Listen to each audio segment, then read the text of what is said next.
This is a webinar in regards to World Sleep Day. And as I put on the very first slide, sleep really is a priority. It's not a reward. And sometimes our society doesn't necessarily echo that. So, you know, we have phrases like you snooze, you lose. But actually, in reality, what is more and more evidence now is that the more rest we get, the more productive we'll be, and not just work productive, you know, this is life productive, more focused, more resilient, more creative, and pretty much everything that we do so much better if we've had a good night's sleep. So the focus of today really is going to be just what is normal sleep, because there are quite a few myths out there about sleep. So I want to put some of those to bed and talk about a little bit about what is normal sleep. Going to go through a range of tips. There's between 5 and 10 recognized tips that are pretty much agreed on by the majority of the evidence that I can find. So those are certainly the ones that I want to be presenting. And then we'll be looking at the language of sleep, which is a specific model with regards to the different type of sleeper we might be, and talk about some of the scenarios that make that an ideal evening routine for that type of sleeper. So firstly, what is normal sleep? And I think there is so much emphasis and focus on people's sleep being the best type of sleep for the right amount of time. And we live in a society with a lot of shift work and an incredible number of people that actually report sleep problems. And sometimes that in itself can make us worry about our quality and our quantity of sleep. So I really wanted to emphasize that actually it's really normal for all of us to have evenings where we find it difficult to fall asleep or we wake up throughout the night. In fact, a good night's sleep can include a few brief wake-ups where perhaps you get up to use the bathroom or you're just aware that you've come round. But if we can go back to sleep fairly easily, that is considered a normal night's sleep. And a whole host of things can impact on how we sleep. For example, many of us experience sleep changes as we get older.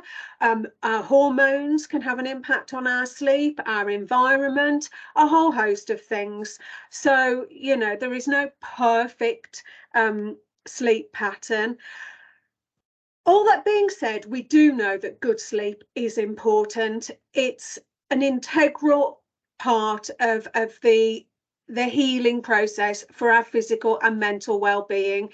It gives our bodies time to recharge and our minds enough time to process the information of the day. And in terms of prolonged sleep deprivation, which is usually considered over a month really of disturbed sleep for it to tip over into a sleep issue category, you know, we need it to function properly.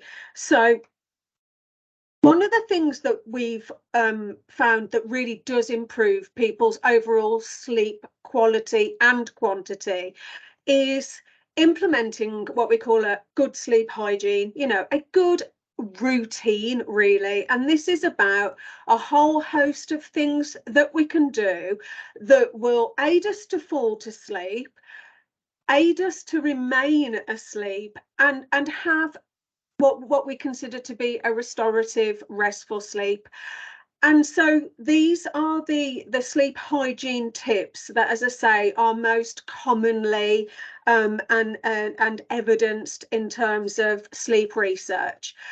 So what many people might not realise is that keeping regular sleep hours is a really, really good foundation for creating a routine. And as difficult as it might sound, if we can go to bed at the same time every night and get up at the same morning and same time every morning, even on a weekend, that is really, really beneficial for us. That establishes a really good routine. And we don't necessarily catch up on sleep if we're lying in at the weekend or in terms of shifts whenever we get to have our lie-in. So keeping those regular hours, going to sleep, getting up at roughly the same time is really, really helpful. Another one of the myths is that potentially it's best to kind of lie in bed and force yourself to go to sleep. Now, anyone that's ever had any sleep problems will know that's a lot easier said than done. So again, one of the tips is to really confront any sleeplessness. So if you are lying there unable to sleep, the research suggests that after about 20 minutes, really, we should be getting up and trying to do something relaxing, and then only returning to bed once we start to feel sleepier again. And in terms of our environment to sleep, a restful, decluttered, calming environment, which is dark, which is quiet, and which is cooler, is generally thought to be most helpful to promote sleep.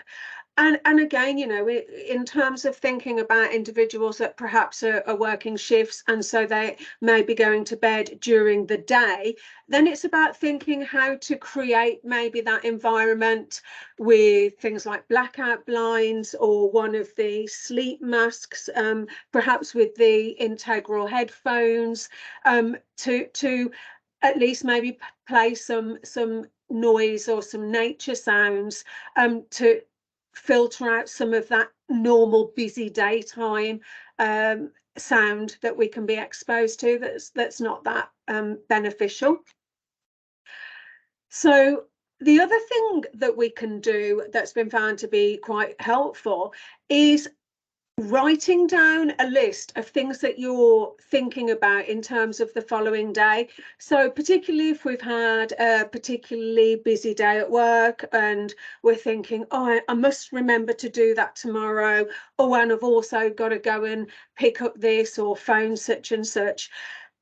Our minds are very fearful of forgetting things that we consider important to do. So if we haven't written them down, we're likely to be lying there trying to get to sleep, having almost those reminders on a loop.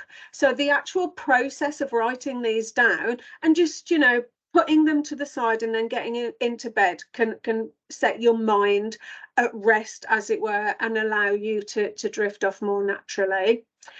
And another really important aspect of a good night's sleep is ensuring that we're burning energy, that, you know, we are triggering to our bodies that we need some rest and relaxation. So regular exercise is really, really good for your physical health. I mean, there's a whole host of research on how great physical exercise is for your mind too.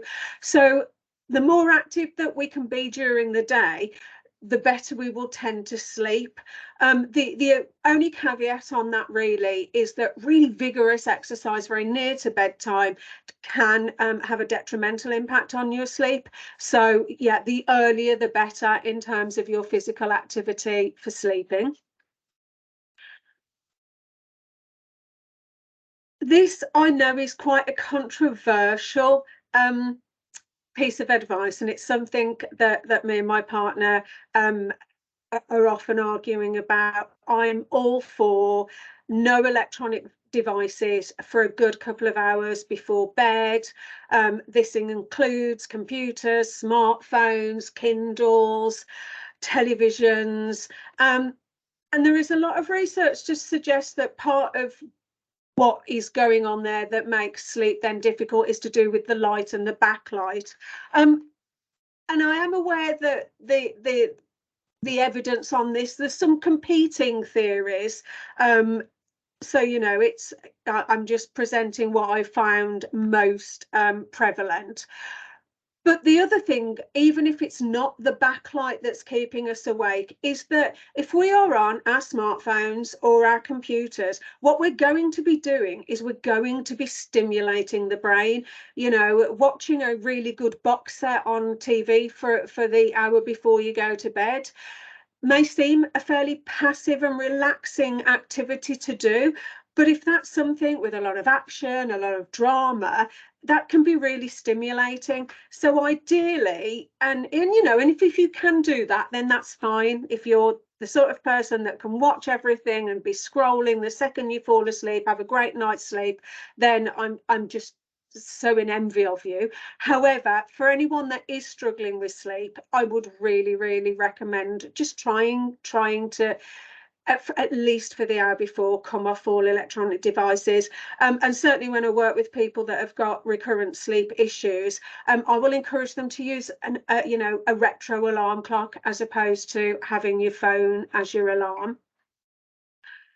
Some of the research that is very, very prevalent is that the sooner you experience natural light after waking, the better for your sleep-wake cycle.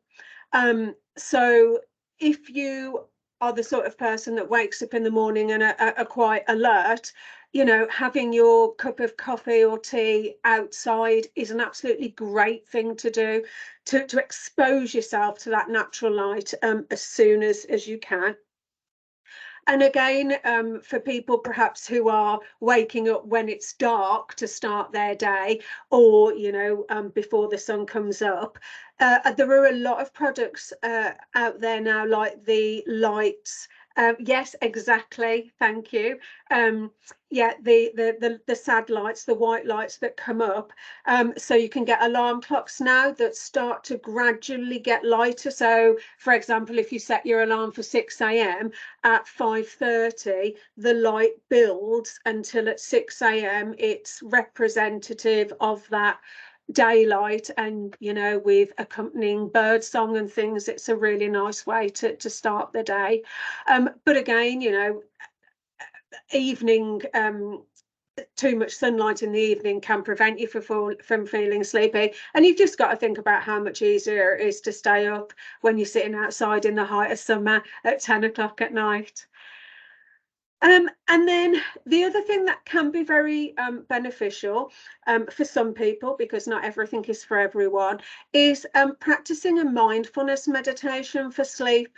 And mindfulness meditation can really set the stage for sleep for some people, because again, it's enabling us to be much more aware of our thoughts and learning the ability to be able to then let them drift off. Then you know, it's rather than getting stuck on the anxieties.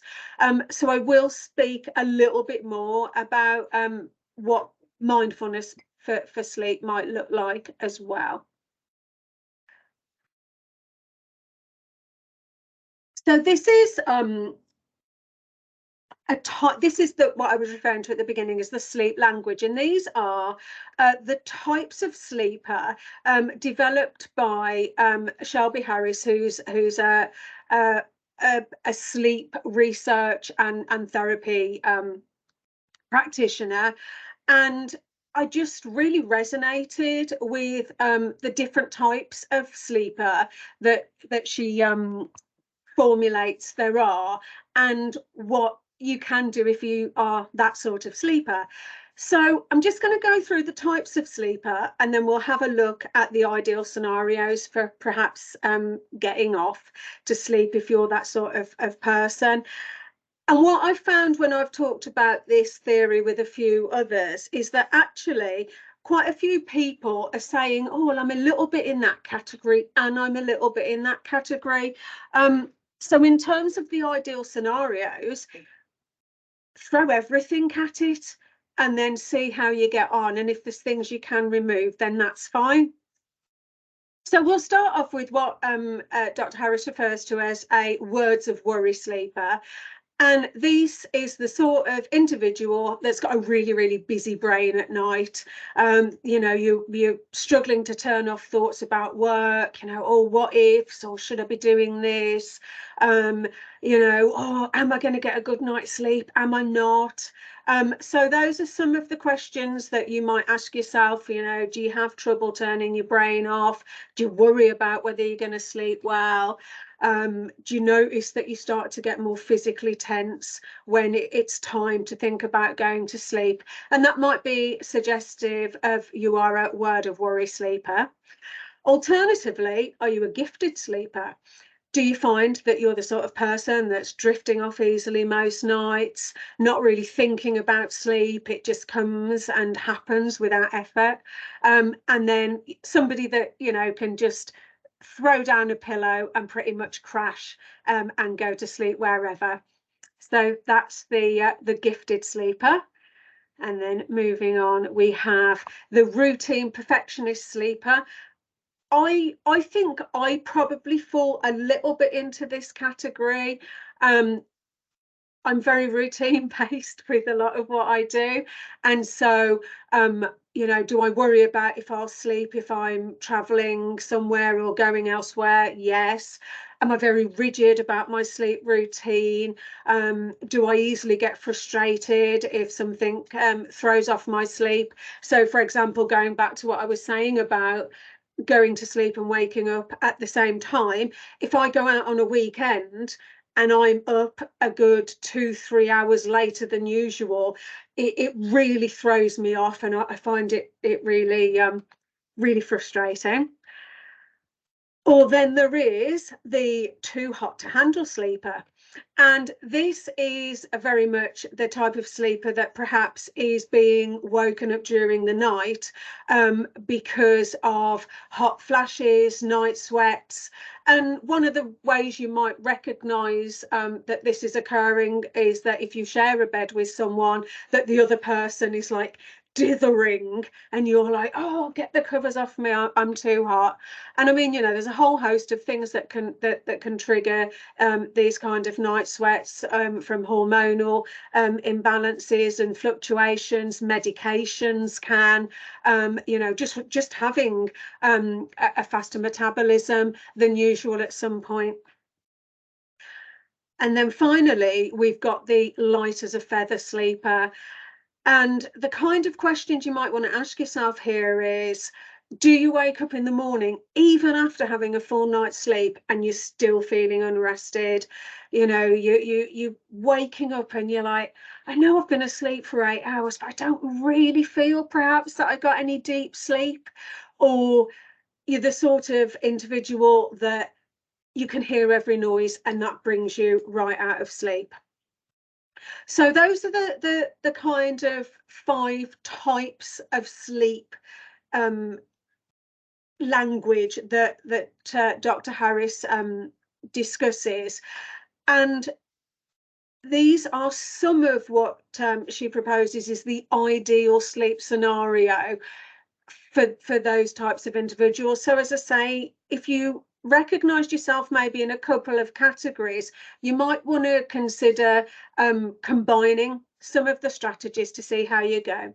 So in terms of the words of worry sleeper, you know, the individuals that are really struggling with their worry thoughts and anxiety thoughts at night, one of the things that can be really helpful is a consistent meditation practice. So very much going back to what I was saying about mindfulness, you know, and this is a practice that we need to be embedding during the day as well, you know, getting much skilled at recognizing where our mind is and allowing it to wander, but noticing when it does, and then being able to choose to bring it back to somewhere more helpful. Another thing that's really helpful if you're that kind of worry sleeper is this wind down. So again, good sleep hygiene can be very much about turning off your tech, turning off bright lights, getting into whatever you're going to wear to go to bed in, having a routine maybe of putting some pillow mist on your bedspread, your pillows, getting the curtains drawn, having a real sort of sense of I'm preparing to go to sleep. And I mean, a lot of these ideal sleep scenarios go across the board anyway. So things like only using your bed for sleep and sex, because otherwise your brain will start to associate your bed with other things. So again, it can be really, really better to do this. And if you are really, really struggling, seek out some evidence-based non-medication treatments, of which there are an increasing number available. So I must admit, I was quite surprised to see that the gifted sleeper needed any ideal sleep scenarios, because I instantly was like, oh, how can you be a gifted sleeper? That sounds amazing. But actually, if you are able to fall asleep anytime, anywhere, maybe there's something there that's saying that you're not as rested as you might think you are. So again, consider if you're playing catch up, if you're able to stop and be out like a light in 30 seconds, actually, are you really exhausted? And if you can't quite work that out, you might want to seek a professional opinion. But setting yourself up for success is, very much keeping your sleep hygiene strong and optimizing the quality of the sleep, really. So if you are falling asleep all of the time, then it is thinking, what is the optimum way to get good sleep? No large meals, no alcohol, no vigorous exercise, at least 3 hours before going to bed. And routine is key here. So this consistent sleep-wake time for those gifted sleepers. So for the routine perfectionist sleeper, again, practice mindfulness during the day. This really helps you focus on one thing at bedtime, instead of having all of that, right, my routine's off, I should have been in bed 2 hours ago. Just, it allows that ability to accept the situation more so as it is, and focus on flexibility. So for the routine perfectionist sleeper, there is some acknowledgement that while having a really good wind down routine is helpful, being overly rigid in life is not very helpful, because the minute something isn't as we've planned it, it can become a bit can't cope. So one of the things that you could do is try and switch things up a little bit, change what you can in your sleep environment, but also have an acceptance of what you can't change. If there are things that are happening outside at night that you may be aware of, that you kind of lie there listening for, that's just not going to help you sleep. It's just kind of bringing that acceptance to what we can't change. So in terms of the too hot to handle, I need to, thanks Sam,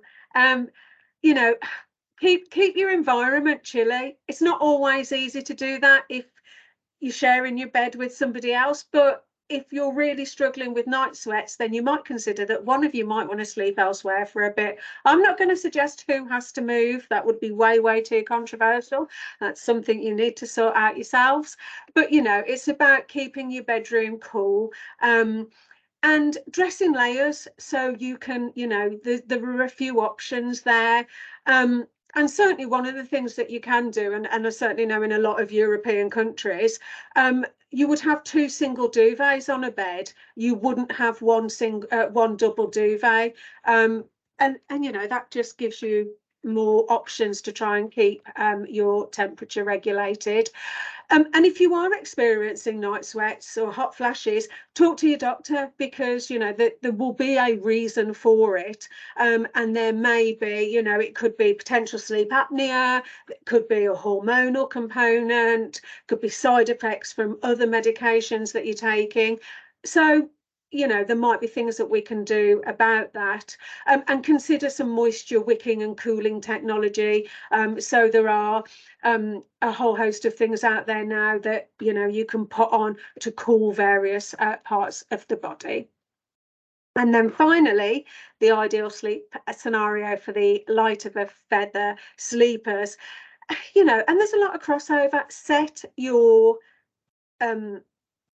getting up and going to bed time the same, you know, have this fixed routine, because the other thing is, again, there's a myth really that if you're not sleeping very well, you need to extend the amount of time that you spend in bed. That's not necessarily going to make any difference. In fact, it potentially, from the research that I've been looking at this week, can make things worse. So get up when your alarm goes off and try not to press snooze. Don't nap. You know, if you're waking up every day and you're feeling exhausted, it's completely understandable that if you get a chance to nod off in the afternoon, that could be, you know, feel really, really helpful.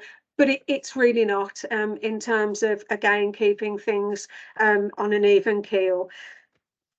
And seek professional advice. You know, if you are experiencing any long-term sort of, you know, a month, 2 months worth of significant sleep disruption, then go and speak to your GP, get some advice on it as well.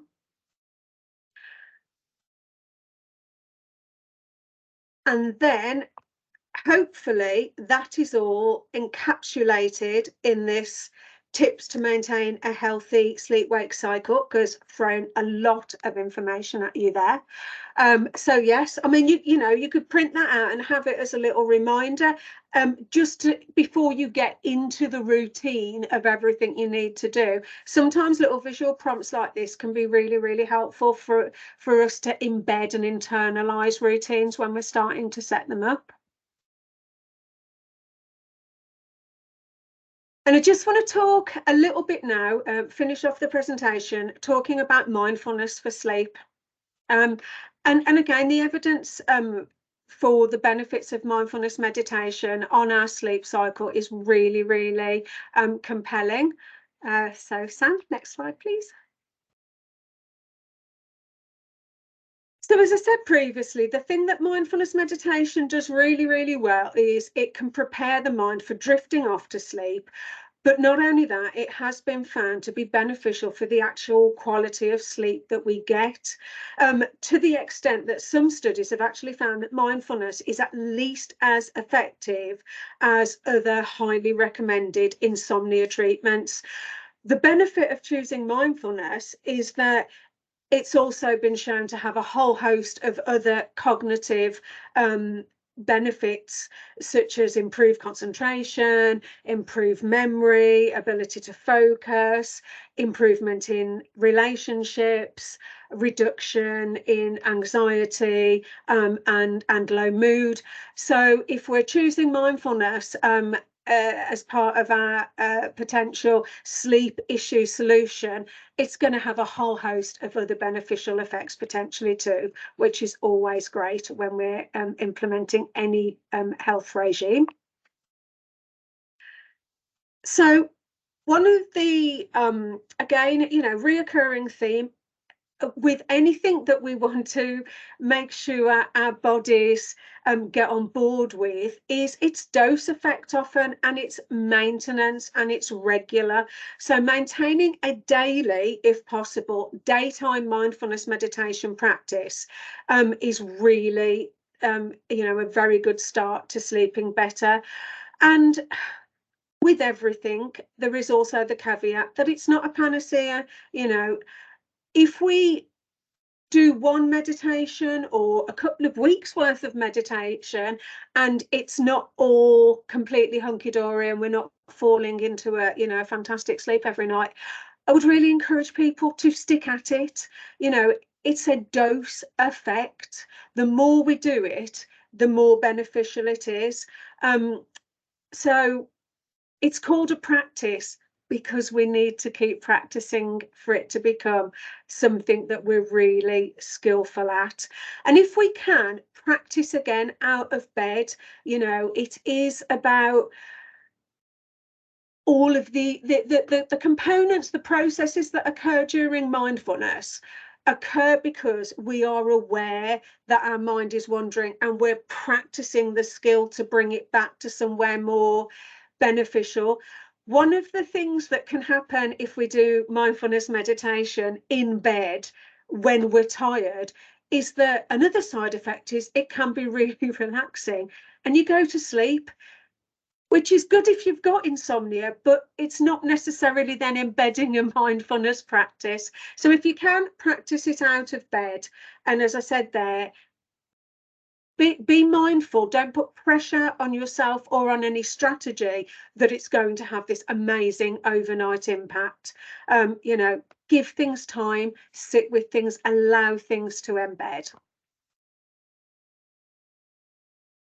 So, you know, again, reiterating what I said previously, the research suggests that if you stay awake in bed for longer than 20 minutes, it's unhelpful. This starts to create an association that your bed isn't just a place to sleep.